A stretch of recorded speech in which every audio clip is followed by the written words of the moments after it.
শুনছি। বলছি আপনার যে জায়গাটা দেখলাম, আপনার তো তাল কি রানীবাঁধ তো?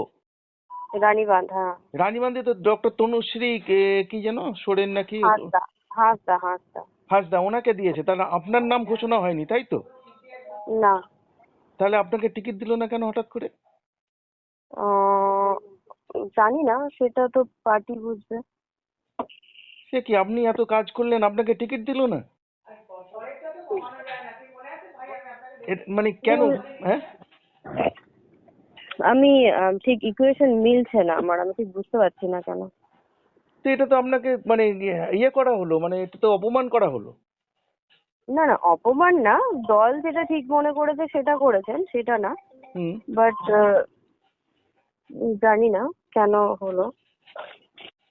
মানে এই যিনি দাঁড়িয়েছেন আপনার জায়গায়, যিনি দাঁড়ালেন ইনি কে? আমি চিনি না ওনাকে ঠিক। ও, তাহলে মানে আপনি তো এখন মানে এমনি এমনি তো আর অন্য কোনো পদে নেই তৃণমূলের, তাই তো?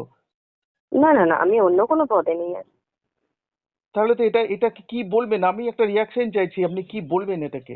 না না, কোনো রিয়াকশন নেই, কি বলবো। আমি দল যতদিন রেখেছিলেন, আমি দলের একনিষ্ঠ কর্মী হিসেবে যা করেছি, কারোর বিরুদ্ধে যদি বলি সেটা দলের জন্যই বলেছি। হুম। কিছু কাজ যদি করি তাহলে দলের সাপোর্টেই করেছি, দলের জন্যই করেছি, আমার ব্যক্তিগত কিছু নেই, আর ব্যক্তিগত বলারও কিছু নেই। তার মানে কি আপনাকে কোনো স্যাবোতেজ হলো, কোনো কিছু হবে? বুঝতে পারছি না, আমাদের এখানে তো গ্রুপ গোষ্ঠী তো কোনো কিছু নেই। সংগঠন, ব্লক সভাপতি সবই তো একত্রিত একসাথেই আছি। মানে বাট হ্যাঁ বলুন। না এই যে যাকে বসানো হলো আপনার জায়গায়, ইনি কি আপনাদের দলের কোনো সঙ্গে যুক্ত ছিলেন কোনোভাবে আগে? না না না না। তাহলে এই এনে আপনার জায়গায় এনাকে বসিয়ে দেওয়া হলো, এমনি আপনি কোনো আগে থেকে কিছু জানতে পারেননি? না, আজকে সকালে জানলাম যে জয়েনিং করছে, তখনই আমার আইডিয়া হয়েছিল যে উনি জয়েন করবেন। তার আগে থাকতে ওনাকে আমি চিনি না, বা সংগঠন বা কোনোদিন দলের প্রচার কোনো অঞ্চলে আমি দেখিনি ওনাকে। তাহলে এখন আপনি কি ওনার হয়ে কাজ করবেন না করবেন না, কি করবেন এখন? অবশ্যই করবো। আমি 2021 সালে যেই সময় বিজেপি চলে আসবে, রমরমা বিজেপির বাজার, সেই হুম। সময় সবাই বলেছিল হেরে যাবে, সেই সময় একা খেটে পার্টিকে জিতিয়েছিলাম সকলের সহযোগিতায়। হুম। বাট কাজ কেন করবো না, কাজ অবশ্যই করব, কিন্তু হ্যাঁ অবভিয়াসলি একটা খারাপ লাগার জায়গা আছে, নেই বলবো না, কারণ যে বয়সে আমার ঘুরে বেড়া স্বামী, সংসার, বাচ্চা, সেই বয়সটা পুরোটাই তো পার্টিতে দিয়েছিলাম। হুম। আর ছেলেও ছোট খুব। হুম।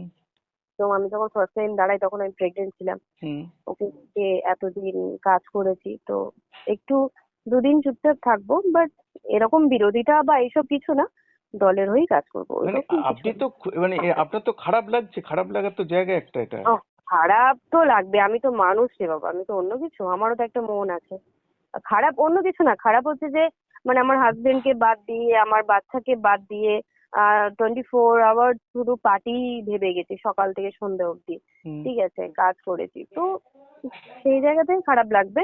বাট ঠিকই আছে, দল যদি ওনাকে বেশি এফিসিয়েন্ট মনে করেছে, দলের বেশি গ্রহণযোগ্যতা বা কাজ এগিয়ে নিয়ে যাবে, তো দেন ওকে, কোনো ইস্যু নেই। তো তো হ্যাঁ বলুন, বলুন বলুন। কিন্তু ওটাই আর কি। মানে মানে আপনি মানে আপনার সঙ্গে কি এই নিয়ে কোনো আগে দল আলোচনা করেছে, বা আইপ্যাক কোনো আলোচনা করেছিল যে আপনি টিকিট পাচ্ছেন না? না না না, কোনো বিষয়ে তো ওরা তো মুখই খুলতে চায়নি তো। আমি আমার স্টিল নাও মানে গতকাল অবধিও আমি কাজ করে গেছি।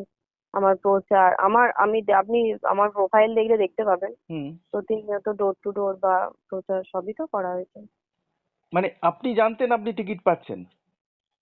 হ্যাঁ আমি জানতাম, দেখুন আমি এমএলএ, আমি জানবো না যে আমি টিকিট পাবো? আমি কাজ করছি, এলিগেশনও বিশাল বড় কিছু নেই যে প্রচুর করাপশন, প্রচুর কিছু ডিপার্টমেন্টে প্রচুর করাপশন, ডিপার্টমেন্ট ভালো করে চালায়নি বা কাজ করেনি, হেল্প করেনি, ডেভেলপমেন্ট আনেনি, এসব তো কিছু না না। হুম। হুম। কিন্তু এটা খুব অবাক লাগছে আপনাকে, মানে এটা কি মানে কারো অন্য কোনো হাত আছে কিছু? মানে আপনি কি এই নিয়ে কথা বলবেন আর কিছু কারোর সঙ্গে, নেতৃত্বের সঙ্গে? না, কারোর ওপর আমার কোনো এলিগেশন নেই। দেখুন একটা ক্ষোভ তো আছেই, আপনি আপনি টিকিটটা পেলেন না, মানে আপনাকে জানানোর প্রয়োজন মনে করলেন না? আপনি রাজ্যের একজন মন্ত্রী এবং আদিবাসী সমাজ থেকে উঠে আসা একজন শিক্ষিতা মহিলা, আপনি মন্ত্রী একজন, আপনাকে এইভাবে না জানানোটা একটু অপমান। এবং আমি সেদিনও দেখলাম যে আপনি যেভাবে সওয়াল করলেন ধর্মতলার মানে মঞ্চে দাঁড়িয়ে রাষ্ট্রপতিকে নিয়ে, তারপরেও আপনাকে এইভাবে টিকিট না দেওয়াটা আপনি কি মনে করছেন? আমি তো বললাম আমি বুঝতে পারছি না ঠিক কি কে বা কারা করেছে। হতে পারে কেউ বলেছে বা করেছে, মেবি, তো জানি না। আপনার তো বীরবাহা হাসদা টিকিট পেলো, আপনি পেলেন না। বিবাহ আহার তো অবশ্যই আমার থেকে সিনিয়র, দলের অনেক বেশি কাজ করেন। ওনাকে তো টিকিট পাওয়া উচিতই উচিত, উনি না পেলে আমারও খারাপ লাগতো। হুম। ইনফ্যাক্ট দুজনেই কাজ করেছি, যেখানে যেমন প্রোগ্রাম হয়েছে পার্টির, দুজনেই গেছি করেছি। যাই হোক ম্যাডাম, আপনার তো হতাশ লাগছে, এটা নিয়ে কোনো সন্দেহ নেই। আপনি এই পার্টি এইটা ও, করবে কখনো ভাবেননি, তাই তো? আমার তো ও সেই জায়গা থেকে খারাপ তো লাগবে, কি আশ্চর্য, আমি একটু মানুষ, আমার খারাপ লাগবে না? হুম। মানে হতাশ হয়েছেন কিছুটা এই এই এই কার্যকলাপ দেখে, তাই তো? আমার ব্যক্তিগত খারাপ লাগছে। এবার দেখুন, পার্টি তো আমার একার সম্পত্তি নয়। হুম হুম অনারেবল সিএম আছেন, অভিষেক দা আছেন, ওনারা যেটা ঠিক মনে করেছেন হুম। সেটা করেছেন। মেবি হতে পারে বা পরবর্তী সময় বেটার কোনো কিছু অপশন ভেবে রেখেছেন, সেগুলো তো আমার জানার বিষয় না।